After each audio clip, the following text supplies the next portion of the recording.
Vladimir Boudonnikov, le père de la fille d'Aya Nakamura, a été victime d'un violent cambriolage à son domicile de Rosny-sous-Bois, dans la nuit du 5 au 6 février.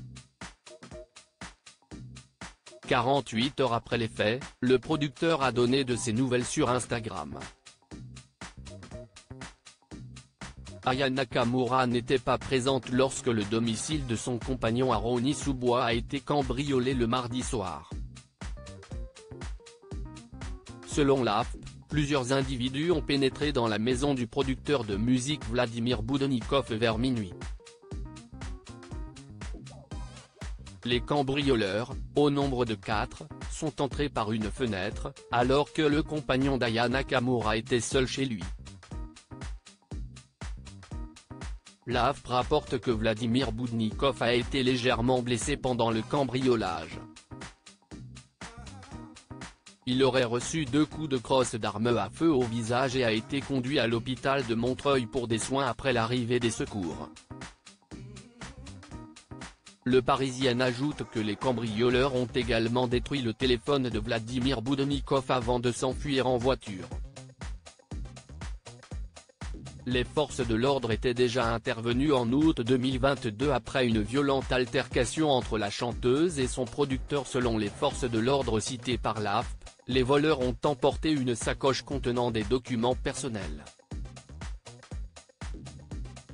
Une enquête est en cours, confiée à la police judiciaire de Seine-Saint-Denis, mais aucune arrestation n'a encore été faite. Ce n'est pas la première fois que la maison de Rosny-sous-Bois, comprenant le domicile et le studio d'enregistrement du producteur, attire l'attention des forces de l'ordre. En août 2022, une violente altercation avait éclaté entre Aya Nakamura et son compagnon. La police était intervenue à 2 reprises pour les séparer alors qu'il était en instance de séparation quelques mois après la naissance de leur fille. Accusés de violence conjugale, Aya Nakamura et Vladimir Boudonnikov ont été condamnés en janvier 2023 à des amendes respectives de 10 000 et 5 000 €. Vladimir Boudonnikov, le père de la fille d'Aya Nakamura, donne de ses nouvelles. Vladimir Boudonnikov a pris la parole sur son compte Instagram ce jeudi 8 février. D'abord avec une photo où on découvre son visage tuméfié et il a donné de ses nouvelles en légende: « Dieu merci, tout va bien. Quelques points de suture, quelques agrafes sur le crâne. Mais rien de grave. Ça aurait pu être pire.